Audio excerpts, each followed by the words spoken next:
The latest product shortage impacts parents with babies at home. A nationwide shortage of baby formula has many parents struggling to find food for their children.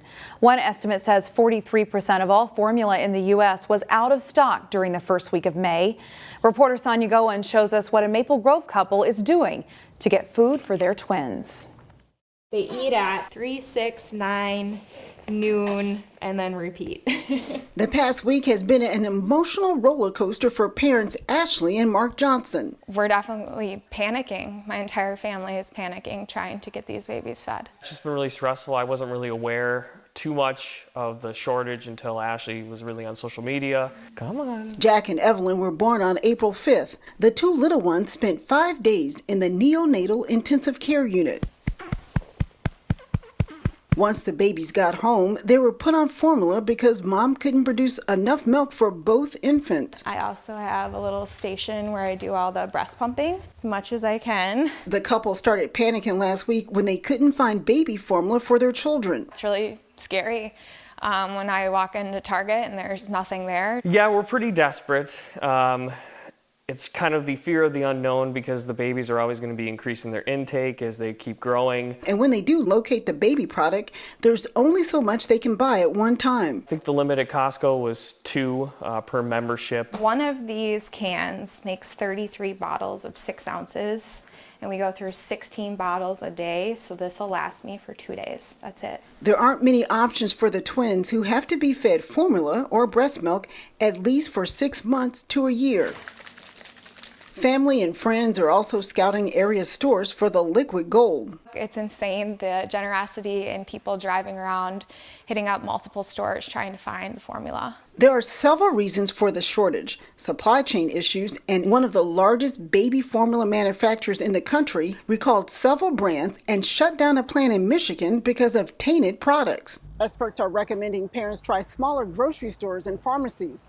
They say it's also a good idea to talk with your pediatrician. We're hearing a lot of nervous folks. The pediatrician says do not add extra water to formula to try to make it stretch. We do actually have babies who have been admitted for having abnormalities, electrolyte disturbances, because people have tried to mix their formula with extra water. Meanwhile, the Johnson family says if the shortage continues, they might have to take drastic measures. Honestly, I've considered flying my husband or a family member to Canada. It's incredibly sad to even go through. In Maple Grove, Sonia Goins, CCX News.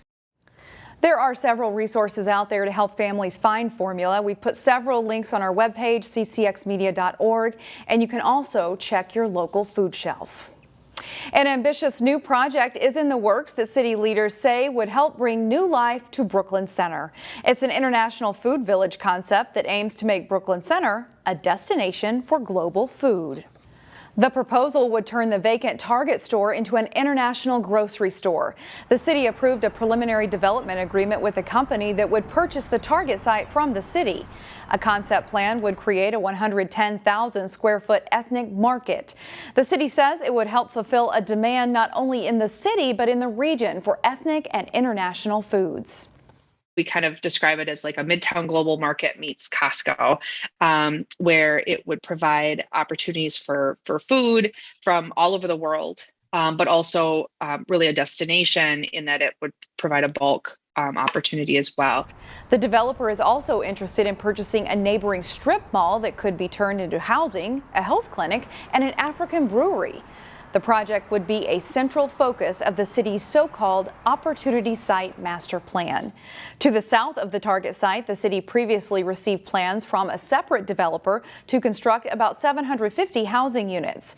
That project is expected to be up for city council approvals this summer. Turning now to Memorial Day plans, the Osseo Maple Grove American Legion will be holding a flag ceremony to honor the 99 Minnesota service members lost in the wars in Iraq and Afghanistan. The flag ceremony takes place on May 29th, which is one day before Memorial Day. The commander will call off the names of each service member who died as a flag is placed into the ground along County Road 81. Iraq War veteran James Hultgren says the ceremony is a way to honor those who paid the ultimate sacrifice in our most recent conflict. Every generation has their thing that they've done, and for Iraq, Afghanistan, we don't have that yet. And so I thought this is a great way that we can pay tribute to those guys and gals that were out in the theater of operation with us that didn't come back. The flags will stay up for 24 hours and will then be taken down on Memorial Day evening. The ceremony starts at 5 p.m. A unique art exhibit is being held at the Maple Grove Arts Center. For the first time, the works of military veterans will be featured. I think it's important to showcase veterans because I don't think we give them due diligence in this country.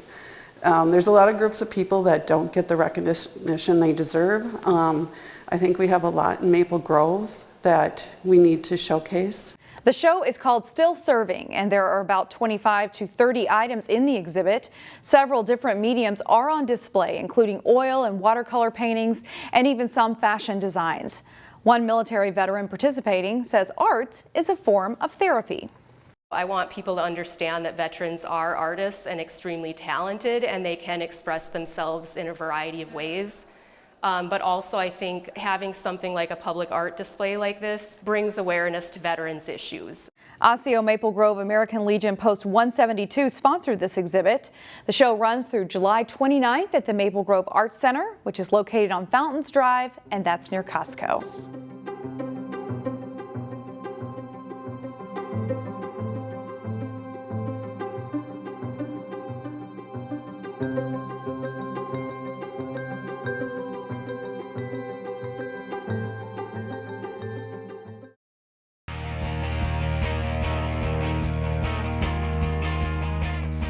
As spring sports race to the finish, the Hopkins baseball team will likely challenge for another section title. In this week's CCX Sports Spotlight, Jason Melillo profiles Royal senior Jack Mausser. Jack Mausser loves being a Royal. These are definitely the most fun teams I've ever played for. The Hopkins senior is a leader on a team that's rolling pretty good this spring. Jack's one of the hardest working guys that we've had come through our program. Consistent and clutch with the bat, Mausser was hitting .339 with 18 RBIs through 17 games. He's worked hard to refine his approach at the plate, fighting the urge to live and die with every at-bat. You want to hit the ball hard, you want to do everything you can to get on base, but at the same time you can't get down on yourself and you can't take yourself out of games just because you have a bad at-bat.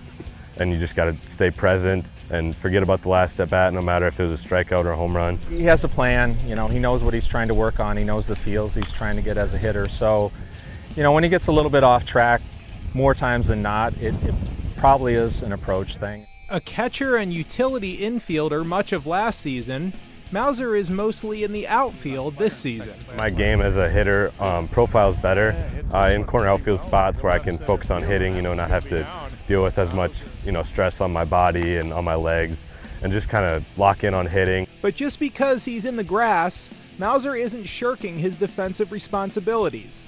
He just committed to learning the nuances of the outfield. Reading swings, reading pitches, kind of, positioning yourself to best make a play. So that's a little bit more kind of technicalities behind the outfield. Several of the young men on this team came up with Mausser through the Golden Valley Little League system. Charlie Schaefer, Brandon Johnson on this team, and a couple other guys were all Golden Valley, so that was just growing up with those guys was super fun, playing against them, and now having their parents still recognize you and support you to this day is really cool. We've always played together. Mine and his dad's coach together, we were always on the same all-star team. He's just a great kid. Jack Mausser says he wants to stay in the moment for his last few weeks of high school baseball. Ooh, lifted out to left field and hit well. But winning is fun, and the Royals hope to do a lot of it as they enter the postseason. Home run for Jack Mausser. Always kind of striving for that next goal, win state championship, win sections, but also enjoy where you're at right now and kind of have fun. It's our senior year, go through it and get the most out of it. For the CCX Sports Spotlight, I'm Jason Melillo. Thanks, Jason. Jack Mausser will play college baseball at North Iowa Area Community College. Speaking of Hopkins, the Royal softball team had a chance to end the regular season, winning 7 of its last 8 games. Here again is Jason Melillo. Hopkins hosting St. Louis Park on the softball diamond. Bottom second, Signe Dose's line drive is knocked down by the Orioles' third baseman, but the ball skips away and Ruth Freiberg scores. Same inning, Royals catcher Lauren Granger skies a deep fly ball and it's gone for a 2-run homer. Hopkins up 5 rip. Top third, first pitch Macy Alexander sees is lifted high and deep and gone for a solo homer. Orioles on the board. The Royals lose another ball in the bottom of the third as Violet Dupree goes yard for a 2-run shot, putting Hopkins up 7-1. SLP rallies in the sixth. Sam Meyer base hit scores Sadie Lund and Ella Wynn and cuts the Royals' lead to 7-4. But Hopkins gets 3 of its own in the bottom of the sixth, including a Granger knock that plates Kate Sanchez. Hopkins wins. The final tally is 10-4. Jason Melillo, CCX Sports. Section tournament play begins this coming week for softball teams like Hopkins who play in Class 4A. And that's all for sports. I'm John Jacobson. Find more prep sports games and highlights at ccxmedia.org and follow us on social media.